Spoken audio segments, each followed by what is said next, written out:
Eu agradeço do fundo do meu coração o convite que a Gláucia e a Alexa me fizeram, e o Juliano também, de eu poder estar aqui. Eu acho que esse encontro, além de ser delicioso, eu acho que é o lugar onde se alimenta uma nova consciência no Brasil, baseada tanto na sensibilidade quanto na inteligência, no pensamento e através das relações humanas, com essa companhia maravilhosa que é a arte, a música e a dança. Eu estou especialmente comovido por estar falando numa oca indígena construída por índios maravilhosos do Xingu que estão aqui. Onde eles estão? Estão aqui? Ali. E, para mim, falar para um público onde há representantes dos Guarani, dos Funiô, dos Kayapó e dos... esqueci um. Dos... Quem? Dos Yalapiti, do Xingu. Todo o meu trabalho, que começou 40 anos atrás, em defesa dos índios, é dedicado às futuras gerações de índios do Brasil. Então, pela primeira vez, eu tenho representantes das nações primeiras do Brasil aqui, e isso me comove profundamente. O título da minha palestra é A Alma Ancestral do Brasil. Mas, na verdade, eu vou falar do Brasil antes de Cabral. É disso que eu vou falar. Se a gente não entender essa história do antes, como tinha essa gravação, nós nunca vamos ter um chão firme para projetar utopias para o nosso futuro. O melhor futuro do Brasil está na raiz. Em geral, a gente pensa da raiz como um ponto de partida e a árvore que vai para frente. Eu viro ao contrário, eu digo, eu boto a raiz na frente.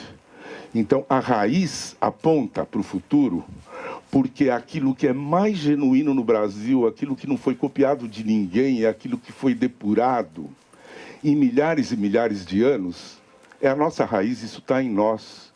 Quer dizer, qualquer coisa legitimamente brasileira que a gente queira fazer, é só começar com a raiz. Essa é o meu eixo, é a minha linha de reflexão há muitos anos. E eu vou começar assim. Eu vou ficar sentado, porque quando eu conversei com o Tacumã, no Xingu, a gente sentava em 2 banquinhos. Então, o meu modelo é o grande pajé Tacumã. A gente fala assim, sentado no chão. Todos nós gostamos da amizade. A amizade é uma coisa maravilhosa. E há uma amizade fundamental para nós, que é a amizade entre a pedra e a alma. A pedra, no Brasil, recebeu as primeiras imagens da alma do povo que viveu nesta terra, no mínimo 12 mil anos atrás. Eu vou falar para vocês de imagens da alma brasileira que foram pintadas na rocha, no Piauí, que é um dos estados mais pobres do Brasil e que ninguém dá a menor bola. Nas pedras do Piauí, você tem a certidão de nascimento da alma brasileira, gravada em imagens que nós ignoramos, que deviam estar estampadas na capa dos livros das crianças do Brasil inteiro. Nós devíamos estampar essas imagens nos panos, nas paredes, nos papéis, porque elas são o genoma da nossa identidade arcaica, profunda e legítima. Isso não é ensinado nas escolas, não se dá bola para isso, e depois vem, a gente não consegue entender. É claro que a gente consegue entender. As imagens antigas da alma brasileira não precisam ser interpretadas, não é preciso nenhuma teoria, você reconhece o que está pintado lá, e não precisa vir com nenhuma teoria psicanalítica para fazer interpretações. A interpretação pode ser você pôr lá uma coisa que não está lá.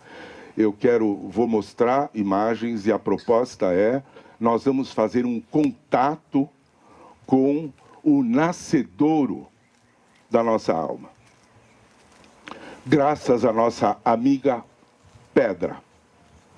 A pedra recebeu pigmentos naturais, feitos de ocre, dióxido de ferro, que dá o vermelho, de um minério que eu não me lembro qual é, que dá o preto, de caolim, que dá o branco.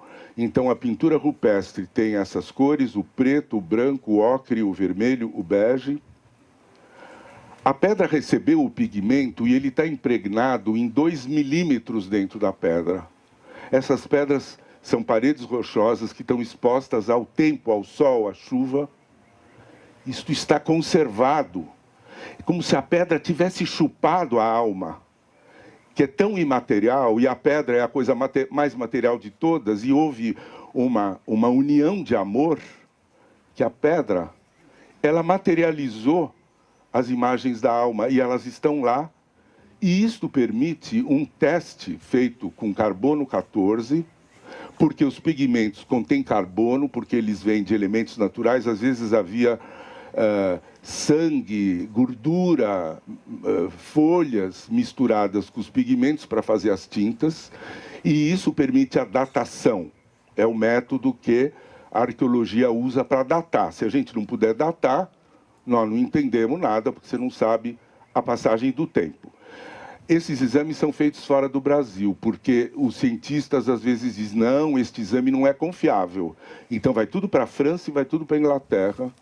Amostras pequenininhas de pigmento raspado, e isso foi mandado para os laboratórios e vem a resposta. Esse pigmento tem 12 mil anos. Este tem 11. Este tem 10. E aí para. A pintura rupestre no Brasil foi feita entre 12 mil e 10 mil anos. Depois não se fez mais pintura, mas começou a cerâmica, começaram os artefatos e ninguém sabe explicar por que depois não teve pintura.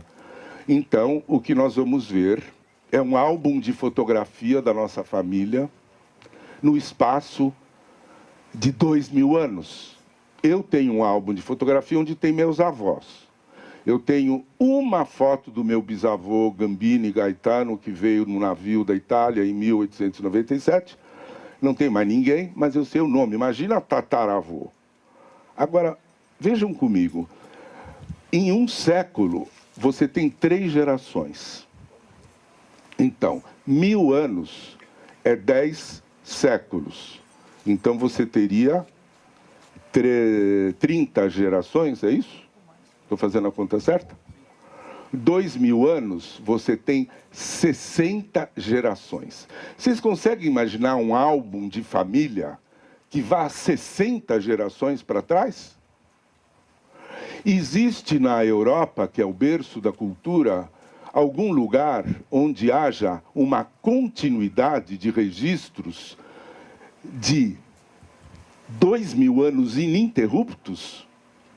Vejam, os hieroglifos egípcios, eles têm, no máximo, 5 mil anos. Eles foram decifrados com a pedra de Roseta. Você pode ler tudo o que está escrito no interior das pirâmides egípcias. São orações a Osíris, são relatos de batalhas das dinastias. O mito mais antigo que nós conhecemos é o mito de Gilgamesh, que é um mito da Mesopotâmia. Esse mito foi gravado em tabuazinhas de argila pela escrita cuneiforme. Essa escrita foi decifrada. O mito de Gilgamesh acaba de ter uma edição brasileira maravilhosa, traduzida, não sei de que língua que eu vou comprar assim que eu voltar. O mito de Gilgamesh, que tem 5 mil anos. Nós vamos ver hoje histórias que têm 12. Então, a pintura rupestre, ou as incisões rupestres brasileiras, são os nossos hieroglifos, são os nossos papéis do Mar Morto, são os pergaminhos da origem da Bíblia. E ninguém sabe ler. E ninguém nem sabe que existe. Que nós temos uma certidão de nascimento tão antiga, que nos dá uma linhagem que permite a gente superar o complexo de vira-lata, como falava o Nelson Rodrigues, ou o complexo de Zé Ninguém, o Darcy Ribeiro, que dizia: o povo brasileiro, depois da chegada dos portugueses, foi gerado por um ventre indígena. O povo brasileiro tem uma mãe índia, ou depois uma mãe africana e um pai português, e é um povinho que não pode se identificar com o pai e não vai se identificar com a mãe, que é uma vencida. Se um curumim fosse, como aconteceu, embarcado numa caravela em 1560 e o pai resolvesse voltar para Lisboa e levasse os seus filhinhos bastardos, eles não tinham lugar na sociedade portuguesa, nem no exército, nem na igreja, nem na vida literária, nem na vida comercial, nada. O brasileirinho era um apátrida na pátria do pai. Ele é um apátrida, ele tinha que ficar na margem da sociedade, ele não era ninguém. E o filho da mãe índia, que procriou com português, ele não tinha volta para a aldeia dos avós, porque a mãe dormiu com um branco. Ela foi batizada. Os pajés encaravam o batismo como a arma de destruição da pagelança, e eles estavam cobertos de razão. Então, o primeiro brasileirinho, a primeira brasileirinha, é um filho de ninguém. O Darcy dizia, é um Zé Povinho que foi aumentando no século XVI, chega a 1700, 1750, 1800, vai aumentando uma massa de gente que não sabe quem é, que não sabe de onde veio, que não sabe que herança tem, porque os portugueses, quando chegaram aqui, está escrito nas cartas dos jesuítas, por exemplo, que eu estudei, Manuel da Nóbrega, em 1549, escreve para Inácio de Loyola assim, esta terra, o Caminha já tinha escrito sobre os índios, mas os jesuítas dizem assim, aqui há uma gente que não é gente, eles estão a meio caminho entre os animais e os seres humanos. Eles não são criaturas de Deus, eles são criaturas do demônio. Então, nós temos que batizá-los, porque aí a gente lhes dá uma alma, né? O jesuíta achava que ele tinha uma sacolinha de almas e que ele tinha esse poder, né? E ao dar a alma, o indígena brasileiro virava humano, virava gente. Portanto, a mãe era uma mulher vazia.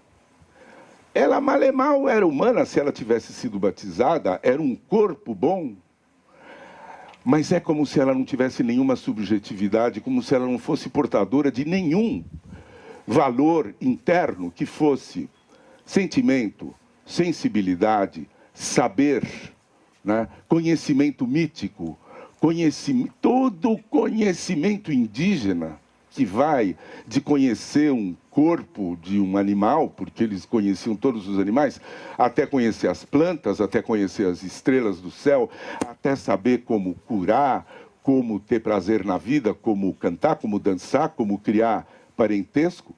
Isso tudo veio pela linhagem materna brasileira. Esta mãe não é ninguém. Eu nunca vi uma estátua para a mãe índia, mas está cheio de estátua para general. A mãe negra ainda se fala um pouco por causa do folclore, mas a mãe índia, ela está esquecida como ela foi negada desde o começo. Portanto, o que começou a partir de 1500, especialmente 1549, que é quando chega Tomé de Souza em Salvador, acompanhado pelos jesuítas que desembarcam ali na Barra, tem lá um marco da chegada dos portugueses. Ali começa uma alma brasileira. Sim, você pode dizer que a alma brasileira parte 2. Está documentado a miscigenação, a contribuição dos índios, que foi a rede, a esteira, a mandioca, a piroga, o arco e a flecha, né, os venenos, só material. A união do branco com a Índia, ela se deu no plano biológico, ela não se deu no plano psicológico. Nunca houve um casamento psicológico, um casamento espiritual. Era uma questão de corpo. Por quê? Em Portugal reinava a Inquisição. A sexualidade portuguesa, no século XVI, como na Espanha, era extremamente vigiada, extremamente reprimida. Qualquer coisa podia ser denunciada ao Tribunal da Inquisição como pecado, e os vizinhos adoravam denunciar uns aos outros. Então as mulheres foram se recatando e se vestindo de preto e cobrindo o corpo, e os homens estavam mais ou menos adaptados. Quando estes portugueses, depois de 60 dias no mar, com os dentes horríveis, barbudos, piolhentos, fedidos, com escorbuto, aportam em Santa Cruz de Cabralha, está na carta de Pero Vaz de Caminha, e vem aquele clima, aquela água morna e aqueles corpos nus, maravilhosos, como diz o Caminha, com as suas vergonhas expostas, dos homens e das mulheres. O português era erótico. O Quaker não. O Quaker irlandês e escocês, que foi para as colônias da Nova Inglaterra, não encostava um dedo numa índia ou numa negra. Mas o português, ele gostava da cachopa.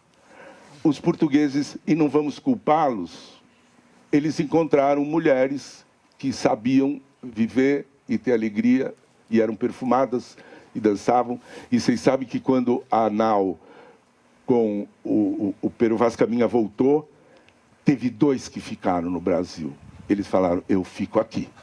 Não sabemos a história deles. Algum escritor devia ficcionalizar. Esses falaram, eu para lá não volto, eu fico aqui, que era como nós estamos aqui, nessa natureza maravilhosa. Mas a relação corpórea tem um lado positivo e um lado negativo. Os portugueses chegando aqui, eles achavam que aqui era o paraíso, porque José de Anchieta, por exemplo, escreveu, se existe o paraíso em algum lugar na Terra, é aqui na Bahia. Porque era demais, né? Nós estamos nele. Esse clima, essa brisa, essas frutas, essas árvores, essa gente que gosta de viver, que é tão amável, não é? Então, o português, ele se vê no paraíso. E Eva é a Índia, claro. E ele é o Adão, não o índio. Então, ele vai procriar com Eva para fazer uma nova humanidade. E o Adão vai trabalhar o índio. Vai carregar pau-brasil, tora de pau-brasil nas costas. Então, já começou uma discriminação entre o corpo feminino e o corpo masculino. O corpo feminino é bom para ter prazer e o corpo masculino é bom para o trabalho escravo. Portanto, a alma brasileira que surgiu a partir do século XVI é uma alma híbrida, mal costurada, que desvaloriza sua metade. A metade ibérica não precisa desvalorizar, e tem muito valor. Mas a metade indígena, ela é jogada no lixo, como se não valesse nada. Então, nós somos portadores de uma alma que está incompleta. Ela ainda não se completou, porque ela precisa aprender a valorizar aquilo que ela desvalorizou desde o começo. Há valor antes de 1500? É disso que eu quero falar. Eu sempre chamei essa alma, parte 1, de alma ancestral. Está aqui. Alma ancestral. Mas, ultimamente, a gente nunca deve parar de estudar. Eu comecei a estudar arqueologia e eu fui ver Sambaqui, eu fui ver sítios arqueológicos, e no ano passado eu fui para Serra da Capivara, que eu recomendo para todo mundo, no sudoeste do Piauí, onde tem um patrimônio da humanidade, tem 1000 sítios arqueológicos. Então eu vou falar um pouquinho de como era esse sítio, mas no Brasil existem, não se sabe ainda quantos sítios arqueológicos há no Brasil. Os arqueólogos dizem que a gente tem mais ou menos 20% mapeado, então ainda tem 80%. Alguns estão submersos por causa de represas, alguns são pedras gravadas na beira da Amazônia, de rios, que a água sobe e desce. Muita coisa já foi perdida, mas ainda há muita coisa para ser descoberta. Então, Existe pintura rupestre no Nordeste, em todos os estados do Nordeste, no Sul, menos. Mas o litoral do Sul tinha a civilização do Sambaqui. Então, em Santa Catarina tem muito registro arqueológico, mas tem em São Paulo, tem em Goiás, no Mato Grosso, em todo canto. É que o do Piauí realmente é uma coisa excepcional. Então, o que eu acho importante é nós sermos capazes de ter um olhar que dá valor para aquilo que nunca recebeu valor. Esse é o resgate. Nós temos que resgatar o que foi jogado no lixo. Isso é uma reciclagem psíquica, é uma reciclagem anímica que tem que ser feita no Brasil. A palavra é resgate. Não precisa criar nada, é só resgatar. E resgatar é dar valor, estudar, aprender e começar a transmitir isso para as novas gerações. Então, não é aqui. Cadê? Aqui. Isso aqui é um PowerPoint que eu fiz. Então, aqui está o mapa do Piauí. São Raimundo Nonato fica aqui e a Serra da Capivara está aqui. Essa região sempre foi muito pobre porque a expansão das capitanias hereditárias foi da Bahia e de Pernambuco caminhando para o oeste pela criação de gado. E à medida que o gado ia avançando, eles iam matando os índios que estavam nessa região. Quando os fazendeiros de Pernambuco e da Bahia atravessaram o Rio São Francisco e entraram aqui, eles exterminaram no século XIX todas as nações indígenas. Só sobrou alguns elementos dos Craô, que ficaram nessa região até o fim do século XIX. Foi um genocídio que mal se conhece no Brasil, o genocídio que foi praticado no Piauí na época colonial, constante. Então, esse lugar onde havia pintura rupestre era conhecido de alguns sertanejos e de alguns pecuarista não era, criador de gado, e eles usavam esses abrigos para esquartejar os animais da caça. E eles diziam, isso aí é pintura de índio, como se fosse uma coisa de bruxaria, e todo mundo tinha um pouco de medo. Até que, em 1970, um prefeito dessa região tirou fotos. E ele ouviu falar que tinha uma arqueóloga francesa brasileira chamada Niede Guidon, que era uma mocinha na época. Ele sabia que ela estava em Brasília, não sei onde, e levou umas fotos para ela. Quando ela viu as fotos, ela disse, eu tenho que ir para esse lugar e eu tenho que fazer escavação arqueológica. Então, ela foi para lá em 1970, com o apoio do Museu do Homem de Paris. Nunca teve muito apoio de governo brasileiro. Depois teve apoio do Japão, teve outros, para levar estudantes e começar a fazer escavação. Ela era uma mulher extremamente corajosa, porque você tem que dormir no mato, você está exposto, mas os estudantes gostavam muito e foram eles que foram desenterrando o nosso passado, com muito rigor científico. Então, nós vamos ver um pouco do trabalho feito na Serra da Capivara, que está toda cercada, tem uma infraestrutura maravilhosa, que são caminhos, reservatórios de água de chuva, proteção dos animais, guias, ninguém pode entrar lá sem guia. Tem 17 guaritas de entrada, porém não há mais verba. Foram fechadas todas as entradas, exceto uma, e quase todo o pessoal foi despedido por falta de pagamento. A Niede está com 80 anos, ela deve estar ficando doente, ela está cansada, decepcionada, arrasada, e toda hora ela diz que ela vai embora. Na hora que ela for embora, não sabemos o que vai acontecer. Isto é o Brasil. Bem, isso é um pequeno filme do New York Times.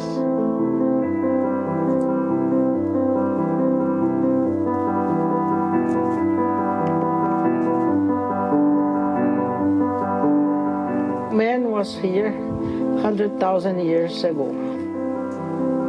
We think that probably they came from Africa. The currents and the wind came from Africa till here.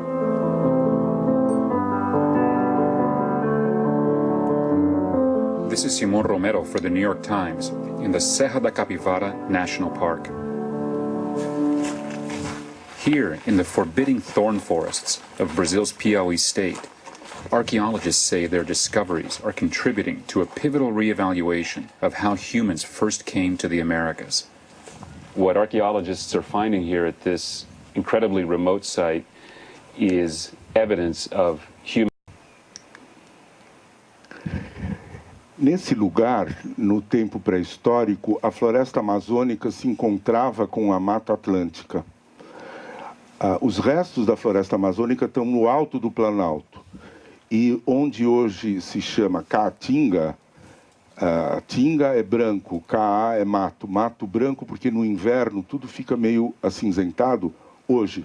Mas isso era muito fértil, digamos 20 mil anos atrás, era cheio de rios, de água, uma profusão de animais, era um clima ótimo, maravilhoso, e os humanos que viveram aí eram caçadores nômades.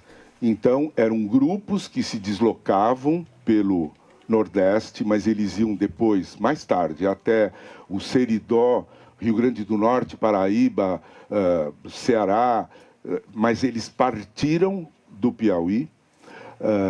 Os grupos caçadores, havia fartura de caça, e eles acampavam ao ar livre, porque não havia cavernas, em lugares onde a rocha faz, por exemplo, uma curva, como aqui, para proteger um pouco do sol e do vento, e ficavam algum tempo ali, e lá estão as pinturas. O tempo cria a sedimentação, quer dizer, aos poucos o solo vai subindo pelo depósito de matéria orgânica, de poeira que o vento traz. É lento, mas aquilo sobe metros e metros.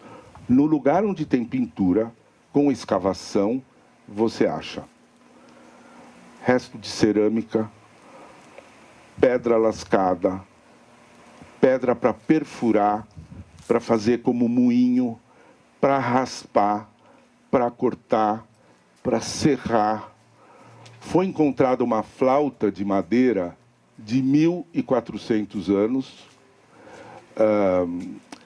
esqueletos que foram ou acidente ou foram enterrados com colares, com enfeites, porque era alguma pessoa importante, à medida que você vai descendo e você pode datar. Quer dizer, aqui é 2000, é agora. Você escava 10 centímetros, já estamos em 1900. Vai indo, vai indo, vai indo, vai indo. Então, a Terra vai contando a sua história. Analisando esse material fóssil, dá para dizer que nos abrigos ficavam as pessoas que cozinhavam, porque há arranjos de pedra, como os índios fazem até hoje, meio circulares, que é onde os índios colocam panelas de barro e as mulheres mudam as pedras conforme a panela que elas vão usar, que é uma maravilha.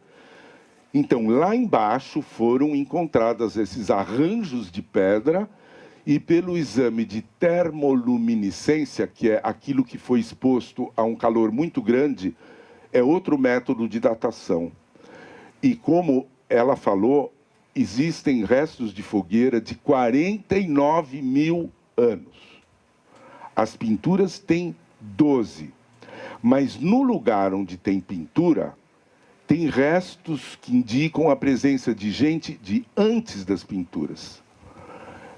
Não é muito difícil. Qualquer um que fez pesquisa em área indígena sabe que o centro da casa é o fogão. Em qualquer aldeia indígena, as mulheres vão estar em volta do fogão, sentadas, conversando, com as panelas fervendo, com a caça, com a mandioca, não sei o quê. As crianças estão lá brincando, estão sentadas ali. Se tem resto disso de milhares de anos, você pode dizer que aquilo é o proto-lar brasileiro. Aquilo é o começo dessa construção maravilhosa chamada lar, família, que é o lugar para onde volta o caçador. Se não houvesse família, o caçador estava sempre, cada hora, com uma mulher.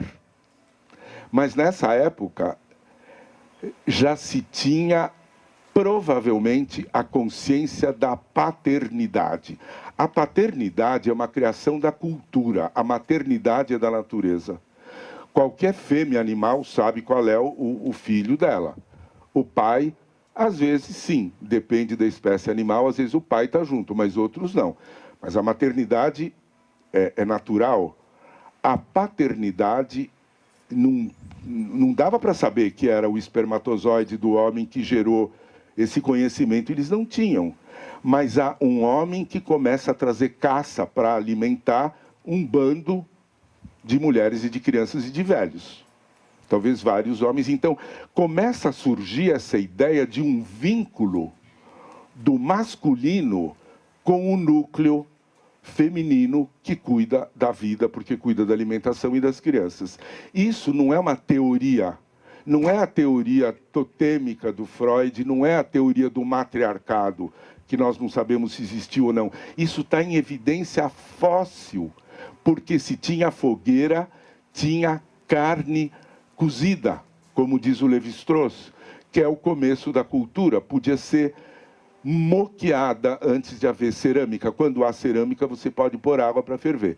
Então, nós podemos entrar em contato com a origem do convívio doméstico chamado lar no Brasil, nos lugares onde os nômades caçadores acampavam. Depois eles iam embora, vinha outro grupo, via umas pinturas e provavelmente dizia: a gente sabe o que é isso daí. E daí faziam outras pinturas em cima, por alguma razão, no decorrer de 2000 anos. Aqui é uma região no baixa, então isso aqui é floresta tropical. A amazônica, a mata amazônica, ela está em cima. Esse conjunto de rochas é um portento, você pode andar por algumas delas com um guia, sozinho de jeito nenhum. Hoje tem cactos, espinhenta, mas naquela época era tropical, devia ser uma coisa... Olhem essa vastidão de mata, isso não é habitado até hoje, mas isso era percorrido pelos nossos ancestrais em busca de caça. Isso se chama pedra furada, é um fenômeno natural e do lado, virando ali a esquina, tem um abrigo maravilhoso com muitas pinturas.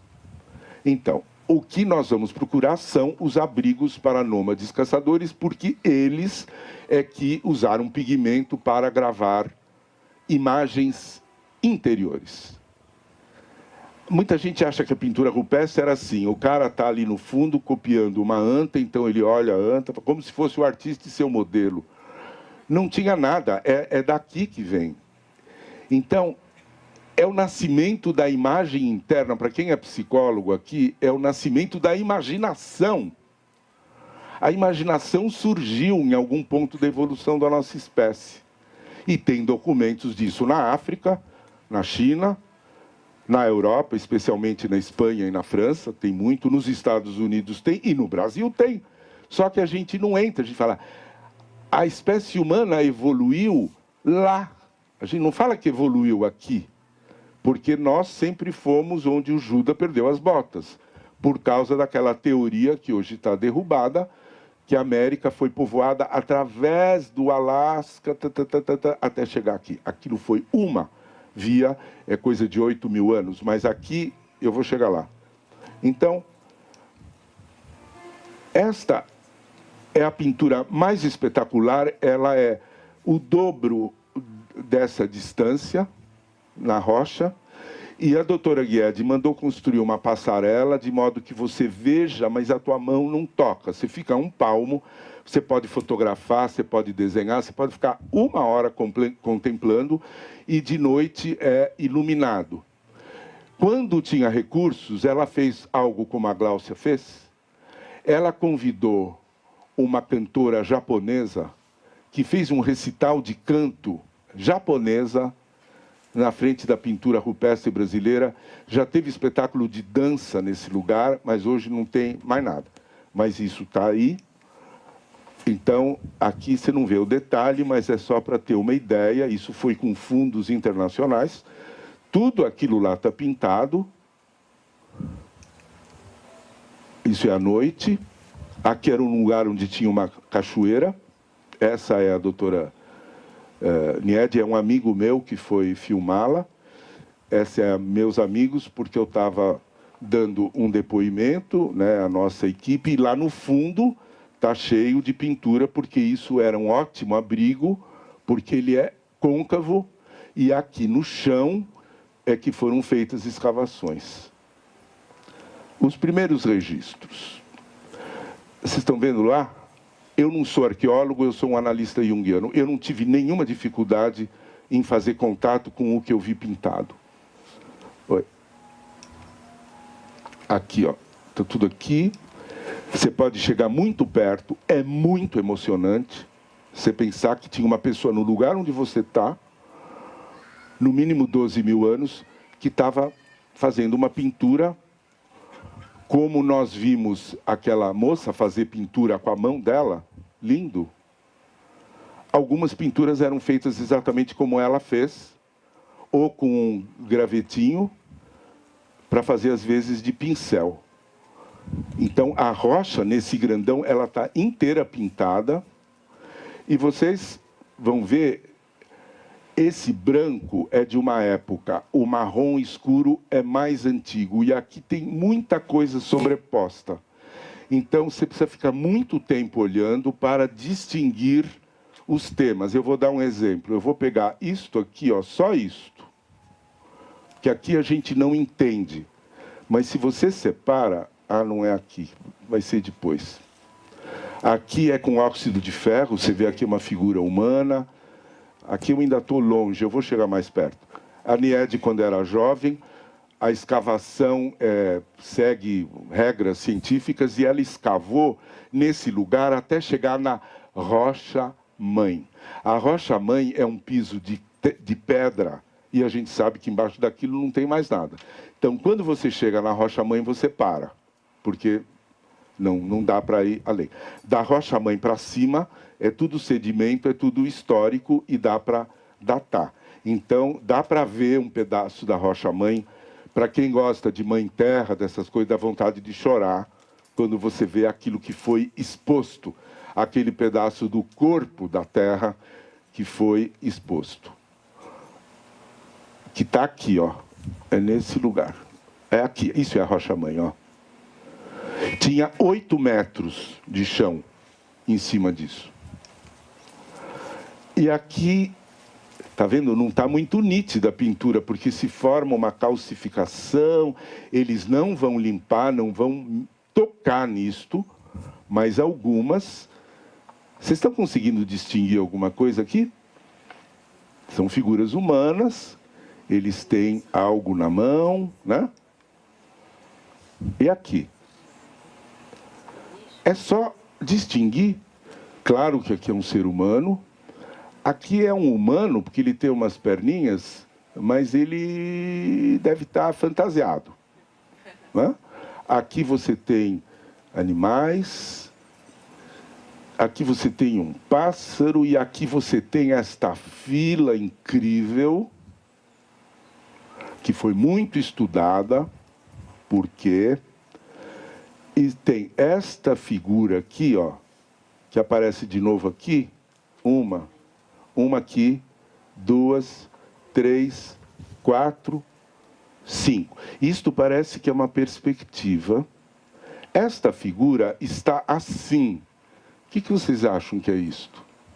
É um gesto o quê? Hã? carregando, né? É um gesto feminino por excelência, não é? É o que contém. Essa mulher está de joelhos, fazendo assim. E estes daqui, eles estão fantasiados, porque eles têm umas coisas na cabeça que ou são penas, ou são galhos de árvore. E eles têm alguma coisa em volta do corpo, mas tem um pênis aqui, ó. Estes são homens. O que será que eles estão fazendo aqui? Isto é um ritual. Isto era uma dança. Isto batia o pé no chão. Isto tinha música. E se tem um ritual, é porque tem mito. Se tem mito, tem espiritualidade, porque o mito começa com uma ideia do que acontece depois da morte. A cultura não é com o controle do fogo. O controle do fogo tem mais de 1 milhão de anos. A cultura humana começa no Paleolítico Superior, que é mais ou menos 150, 200 mil anos atrás, quando começaram a enterrar os mortos, em vez de deixar os mortos para os abutres e para os animais. Porque foram encontrados campos de enterramento e foram datados. Todos os ossos estão com colares e com tigelas, porque deveria haver uma ideia de que depois da morte o morto tinha algo que não morria e que ia para algum lugar. Isso é o começo da religião, é o começo do mito e começo da arte. Porque o primeiro suporte para a pintura foi a pele humana, porque foram encontrados fragmentos de pele pintados com ocre. Então isso é maravilhoso, você pensar que tudo que nós somos começou pela união entre espiritualidade e arte. Esse é o começo. A técnica, ela vem depois. Ou ela estava até antes, a técnica de lascar pedra. Mas aqui é que nós nos diferenciamos dos chimpanzés, dos bonobos e dos gorilas. Porque eles estão muito perto de nós. Mas eles não conseguiam simbolizar. Quer dizer, a evolução neurológica do cérebro chegou num ponto em que surgiu uma capacidade de representar. Isto representa aquilo. Este som representa uma coisa. Esta imagem representa uma coisa. É a capacidade de simbolizar. Aí nós somos humanos. O Neandertal tinha isso, mas o Neandertal não tinha a memória que o Homo sapiens tem. A inteligência do Homo sapiens é exatamente igual à nossa, não houve evolução nenhuma, porque em 200 mil anos não há evolução.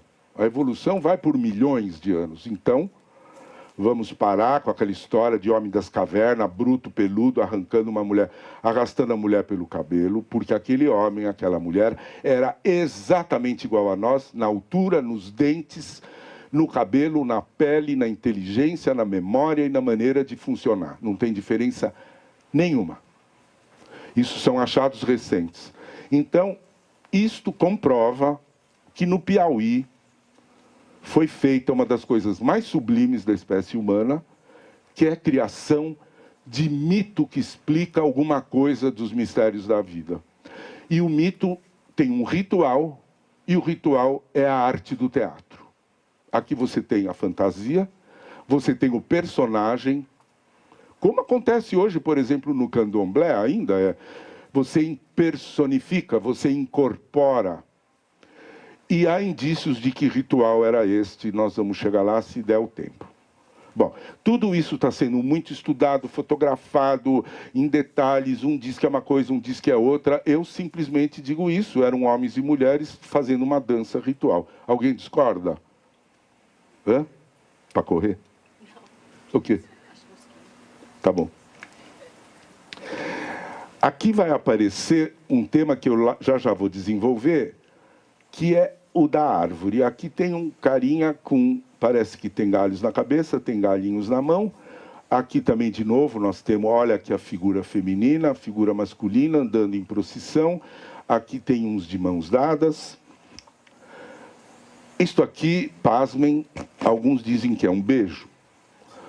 Os arqueólogos falam, não falem nada, não dá para saber nem se é gente, mas falam que isto aqui é um homem, que isso aqui é uma mulher, que eles estão se beijando. Ninguém pode dizer nada, mas eu acho lindo supor que eles estavam se beijando, por que não? Este é um maravilhoso homem primitivo. Olha a força desses braços abertos, o pênis, o pé. Aqui estou eu, né? Isso aqui é um antropos, né? Como o Jung falava, mas do lado, porque é sobreposição, né? Tem outras coisas acontecendo. Essa figura é mais ou menos desse tamanho, assim. Ela é muito impressionante. Aqui, olha que lindo, é um cervídeo que é a mãe com o filhote embaixo da barriga dela. E isso talvez indique gravidez. A gente não pode afirmar, não é? Mas vocês estão vendo aqui dois hominhos com ereção. Aqui um quadrúpede. Parece que ele tem chifres. Não sei o que seria. Isso aqui parece que é um felino, né? Olha, tem gente por todo lado. Aqui tem outra procissão. Vocês estão vendo? Aqui eu ampliei. Então, está vendo aqui um serzinho, né? É aquilo que nós vimos antes. Aqui, ó, isso continua para cá. É de novo aquela... Aqui parece duas pessoas conversando ou estendendo os braços uma para a outra. Olha aqui o homem em ereção. Essa coisa da ereção é assim. No estado de êxtase, nós, homens, ficamos com ereção, tá? Não tem nada a ver com excitação sexual. É uma excitação espiritual. Porque não tem outra maneira de compreender isso. Ou é um estado de transe xamânico. Que é bem possível que seja, porque provavelmente havia experiências com estados alterados de consciência e uma visão xamânica da realidade. Olha aqui de novo, vocês estão vendo? Quando eu olho isso, eu digo assim, esse povo, eles criaram um nós. Nós com nós. Você vê imagens de relacionamento, nós vamos ver imagens de sexo, imagem de luta, imagem de dança, imagem... Então, lá, os nossos ancestrais, eles curtiam se relacionar. Você vai para a caverna de Lascaux, na França, que é, dizem, a Capela Sistina pré-histórica, são bisões, são cavalos, tem uma figura humana, uma esquemática, em Altamira, não tem nenhum. Em Chauvet, na Dordogne, na França, não tem figura humana. Aqui parece um carnaval de gente. Então você vai lá e você fala, isto é o meu povo, eu venho disto que é um nós corporal, de se tocar e de se encostar. Vocês estão vendo isso daqui, ó? Isso não existe na África do Sul, não existe na América do Norte, não existe na Europa. Existe aqui. Vocês estão vendo? Isso aqui podia ser uma anta, isto podia ser um parto, por exemplo.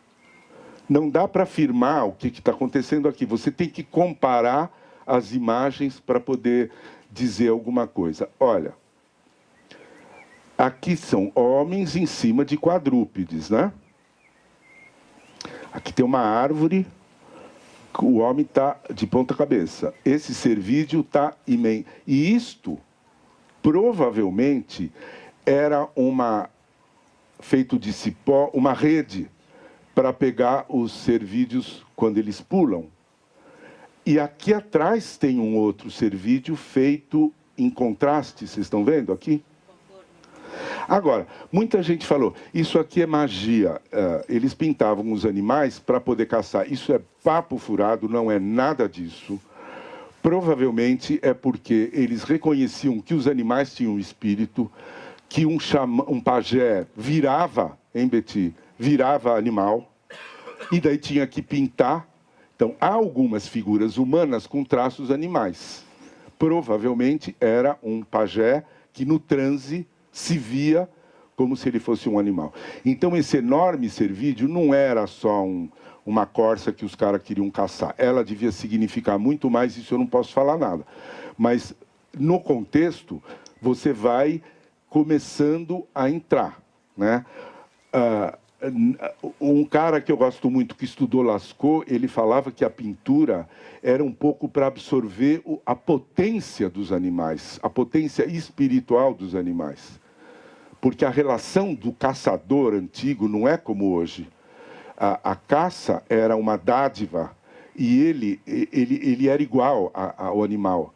Então, ele tinha que comer, mas não era uma coisa bruta como virou na caça esportiva, né? Vocês veem o requinte? Isto aqui é um macho. Essa é menorzinha. Eles estão correndo e ele está olhando para trás como para ver se ela vem vindo. Olha esse felino enorme. Ali havia um tigre com dentes de sabre. Até 12 mil anos atrás tinha uma preguiça de 2,5 metros de altura, tinha uns tatus enormes, porque a gente acha os ossos. E esses felinos desapareceram, só ficou a onça. Mas tem lá os dentes ainda.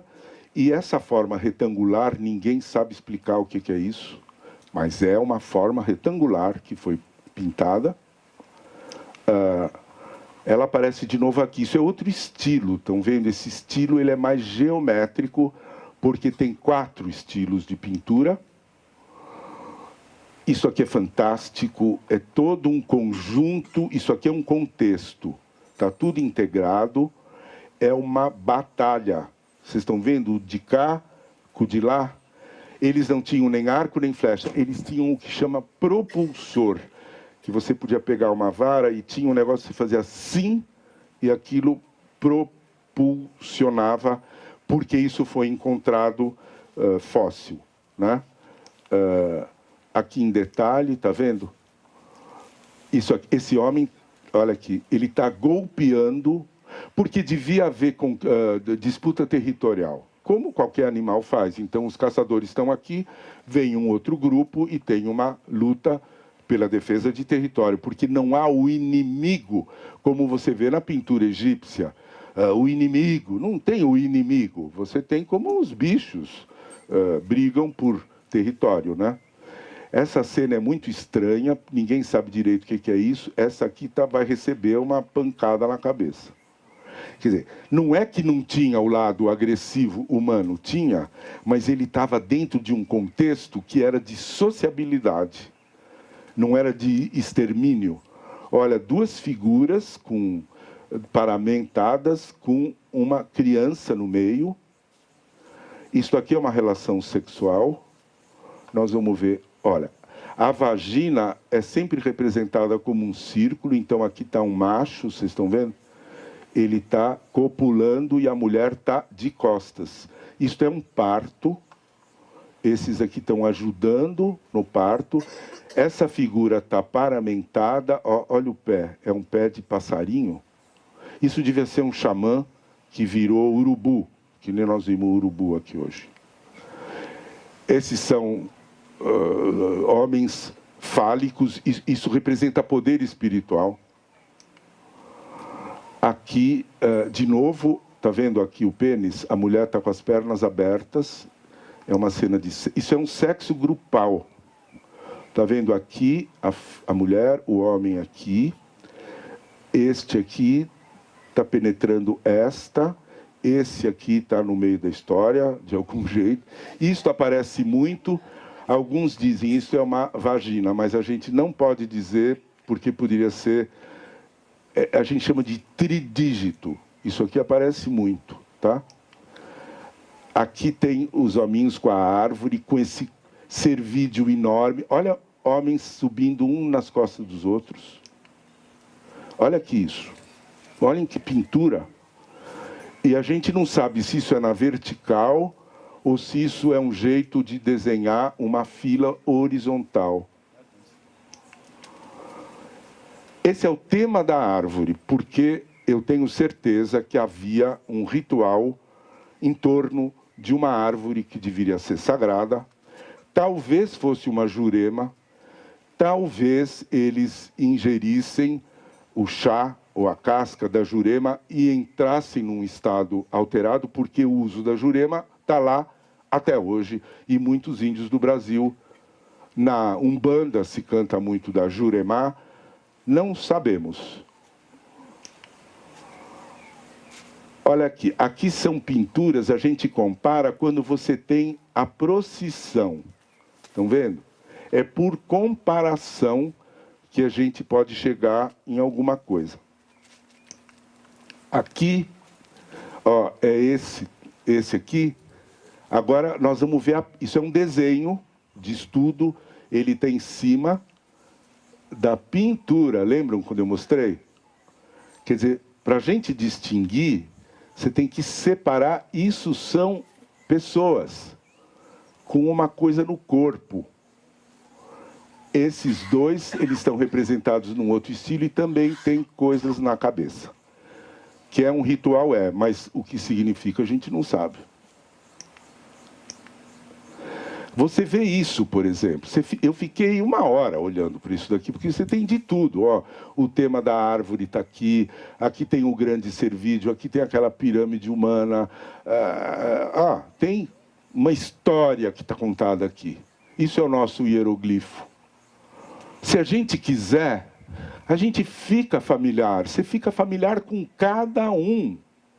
Eu estou desenhando isso em tamanho maior, para um livro que eu estou escrevendo, que eu vou ilustrar à mão, porque eu acho que isso daqui é totalmente nosso.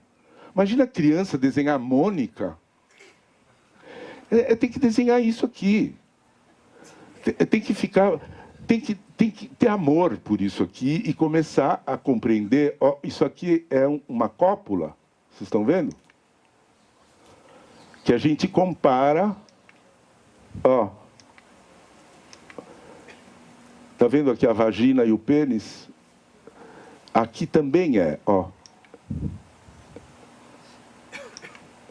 Esse é o parto que eu falei, né? Então, esses temas, você tem que estudar um por um. Ó, tudo isso aqui dá para entender o que é. Quando você acha a primeira entrada de compreensão. Isso não está no mesmo lugar, é um estudo técnico, são desenhos técnicos de masturbação. Então, olha isso, parece Pompeia, né? Aqui existe relação homossexual representada. Então, olha esse aqui, ele está assim, na boa, assim, ó. Deitado numas folhas, ó. Olha, essa aqui é uma mulher que ela abriu as pernas e está vindo o homem aqui. Eles gostavam de sexo. Eles representavam, né? Olha, me diga se isso não está dançando. Ou esses aqui, ó. E esse, sim. Esses estão carregando mel. Aqui é uma roda em volta de uma árvore. E aqui é, de novo, a dança da árvore. Isto chama a atenção de muita gente, está vendo? É uma roda. Né? Aqui é horizontal, isso aqui parece malabarismo. Isso é um jogo, porque tem uma quadra, tem isso aqui. Esses têm 1, 2, 3, 1, 2, 3, um na mão. Tem aqui 2 potinhos e esses 2 só tem 1. Isso era um jogo. Então, relacionamento, que é isso que eles criaram, né? Eles inventaram formas humanas de se relacionar. Que é uma maravilha para nós. Vejam, isso é um jogo. Olha aqui. Né? Esse com uma criança no meio. Tem muito esse que tem uma criança, parece o pai e a mãe, mas eles estão num ritual. Olha esse entregando uma criança para o outro. Alguém vai dizer que não é isso? Olhem. Né? Aqui tem um grupo. Esse é o tema da criança. Isso aqui ninguém sabe explicar. São 2 mulheres encostando o traseiro e daí tem aquele tridígito. Parece muito isso daqui, ó. Parece que elas estão dançando, encostando a bunda. Aqui é a árvore. Então, vários, 2 segurando. Esse parece que é um pajé. Está vendo? Esse está dançando. Olha se esse não está dançando com os galhos de árvore na mão. 10.000 anos.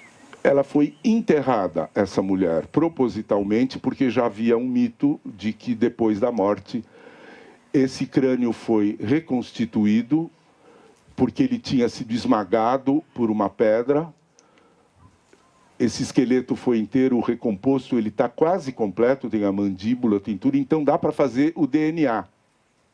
E eu não posso esquecer o seguinte, que é importantíssimo, mas é uma coisa tão séria e não é aceita, mas a Nied Guidon diz o seguinte: há 130 mil anos, na África, o Homo sapiens já estava desenvolvido e teve o clima mudou e houve uma grande seca. Isso os geólogos estudam. Então, para buscar alimento, as populações começaram a ir para o litoral do Atlântico, e procurar alimento no mar. E há estudos, mas eu não consegui achar uma coisa muito sólida, então eu só vou transmitir para vocês. O nível do mar estava ou 30 metros mais baixo, ou 50, ou 80, os textos variam. O que a Nied Guidon diz é o seguinte: há mais ou menos 100 mil anos, o homem saiu da África, o vento levava para a costa do Piauí ou para o delta do São Francisco. Eles podiam ter vindo boiando em troncos de árvores, ou de algum jeito. Sabe por quê? Porque o exame de DNA, o DNA é negroide. Então, o nosso ancestral é africano, não é mongol. Isso é exame de DNA. Os americanos, quando eles viram isso, eles ficaram de cabelo em pé, porque isso vira tudo, que o povoamento da América foi de levas de Homo sapiens que saíram da África, entraram pelo rio Parnaíba, no delta, no norte do Piauí, ou pelo Vale do São Francisco, e foram deixando. Eu adoro essa história, porque isso nos explica muito, né? Mas ainda vai ser... A Nied é muito atacada, mas quando ela mostrou as pedras, os cientistas americanos não puderam discordar dela, porque as pedras têm 49 mil anos que tiveram numa fogueira. E se eles falam que o homem chegou a 7 mil, como é que fica? Isso aqui é num corpo enterrado, que foi encontrado esse colar há 10 mil anos atrás. E esses machados, que são obras de arte, incríveis, de pedra. E esse é de cristal de rocha, isso está numa vitrine, é uma ponta de uma lança. Então, isso é um objeto de uma estética extraordinária. Agora vou terminar. O ritual da árvore, ele está representado de muitas maneiras. Sempre os homens estão itifálicos, é o termo técnico, estão de pau duro, itifálicos, com os braços assim. Uma vez chamaram uns índios para ver isso e falaram: o que é isso aqui? Eles falam: é quando está honrando o espírito. A gente não faz assim? Você não faz assim? A gente sempre faz assim. Eles estão fazendo assim para uma árvore. Então, essa árvore há de significar alguma coisa que mereça a reverência humana. Aqui, de novo, sempre tem esses dois preparando, aqui tem dois subindo, mas depois você vai vendo a procissão, né? Esse, eu vejo ele dançando assim, né? Tá vendo aqui? Esses todos fazem parte já de uma dança. Aqui, tá vendo? A árvore está aqui. Olha, aqui tem um quadrúpede, tem esses com essas bolsas, tem esse negócio aqui que parece uma sacola, aquele negocinho que não se sabe o que é, e esses dois com esse bicho. É um sacrifício de animal. Está de novo aqui o animal, ó, com esse grande galho. Aqui parece que é o animal foi atingido por uma lança ou algo assim. Talvez houvesse um sacrifício, porque na maioria das religiões da antiguidade havia sacrifício. Aqui tem um pássaro, que eu acho que é um xamã, não pode ser um pássaro mesmo. Aqui já tem o abre-alas, tá vendo? Ele tem uma árvore na mão, ele é o abre-alas, ele está indo na frente e os outros estão indo atrás, ó. Né? é a mesma imagem. Aqui tem esse pássaro enorme com este homem fazendo reverência para um pássaro, que não é um pássaro naturalista, né? Aqui é o homem... Os índios fazem isso, quando eles se cobrem de palha e de casca de árvore, né? Parece que isso aqui é a árvore com um pênis. Parece que é um orixá que foi incorporado. Então, é a árvore. Olha aqui de novo. De novo, olha aqui. E aqui está a mulher grávida, junto deste... Aquela procissão que nós vimos, lindíssima, né? Aqui é circular, é uma roda, e aqui está a árvore, vocês estão vendo? E tem, isso não sei bem o que é, mas a gente vê que é um círculo, está todo mundo em movimento aqui. Aqui está aquela roda que eu achei o seguinte. Quer ver? É uma roda. Parece o quadro do Matisse, que é a dança.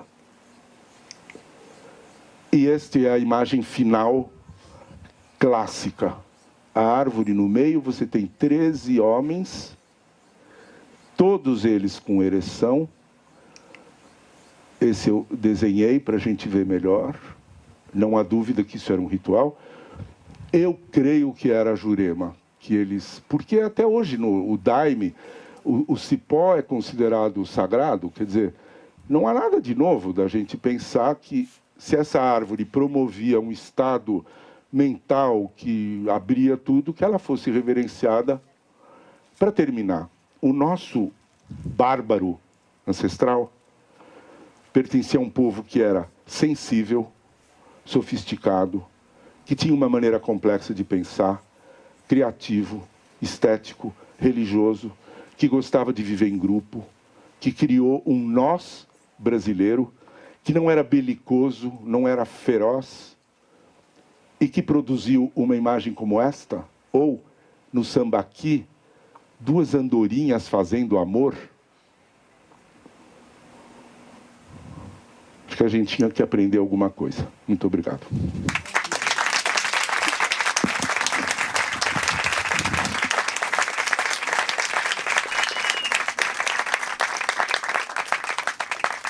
Se alguém quiser dizer alguma coisa, eu sei que o tempo é curto, mas se alguém quiser comentar ou perguntar, ou depois, em outro momento, eu estou aí. Quem quiser conversar, diga. Bem alto. Bem alto, eu falarei forte.